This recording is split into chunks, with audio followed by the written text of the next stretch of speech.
অনেকে কনফিউজ হয়ে যায় এবং মনে করে ক্রিস্টোফার কলম্বাস মনে হয় রুটি সর্বপ্রথমে আমেরিকাতে নিয়ে যায়, কিন্তু ক্রিস্টোফার কলম্বাস যাওয়ার অনেক আগে থেকে আমেরিকা রুটির সাথে পরিচিত ছিল।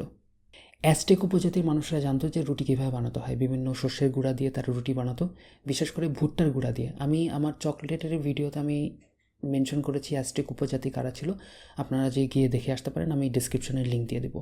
তবে ক্রিস্টোফার কলম্বাস আমেরিকাতে আসার পর নতুন নতুন শস্যের সাথে সবাইকে ইন্ট্রোডিউস করায় দেয়। ইউরোপের যে কৃষি ব্যবস্থা ছিল সেটা আমেরিকাতে ছড়ায় পড়ে এবং তার ভেতরে গমও ছিল একটা শস্য। এবং এরপর আমেরিকার খাদ্যাভ্যাসে হিউজ একটা চেঞ্জ আসে। এই পাউরুটি কলম্বাস তারপরে নিয়ে যায় ইন্ডিয়ার গোয়াতে, তারপরে ওইখান থেকে পুরো এশিয়াতে পাউরুটির কনসেপ্ট ছড়িয়ে পড়ে।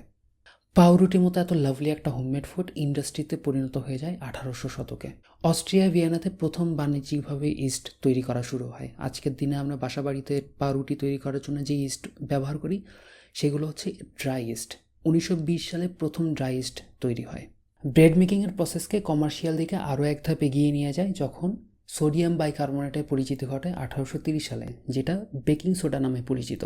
1840 সাল আস্তে আস্তে বেকিং সোডা ব্রেড মেকিংয়ে ব্যবহার করা শুরু হয় এবং বেকিং সোডাও হচ্ছে রুটিকে ফোলানোর কাজ করে। কিন্তু বেকিং সোডা তখনই কাজ করে যখন বেকিং সোডা অ্যাসিডের সাথে রিয়াক্ট করে। তখন ওই জামানায় মানুষ বেকিং সোডার সাথে লেবুর রস অথবা দুধ মিক্স করতো, যাতে করে লেবুর রস কিংবা দুধে যে অ্যাসিড থাকে সেই অ্যাসিড বেকিং সোডার সাথে রিয়াক্ট করে রুটিকে ফুলিয়ে দেয়। 1843 সালে এসে আলফ্রেড বার্ড বেকিং সোডাকে এবং অ্যাসিডকে কম্বাইন করে তৈরি করে বেকিং পাউডার। বেকিং পাউডার যখন পানির কন্টাক্টে আসে তখন গ্যাস রিলিজ করা শুরু করে এবং কেক অথবা রুটিকে ফুলিয়ে দেয়।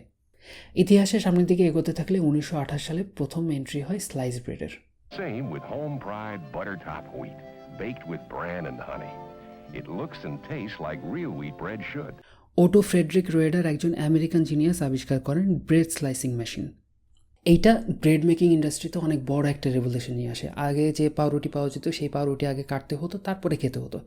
স্লাইস ব্রেডের কারণে কি হলো, সকালে যে নাস্তার যে সময়টা সেটা কমে গেল। যে কর্পোরেট ওয়ার্ল্ডের যারা কাজ করতো তারা চট করে 2 পিস পাউরুটি খেয়ে নিয়ে চলে গেল।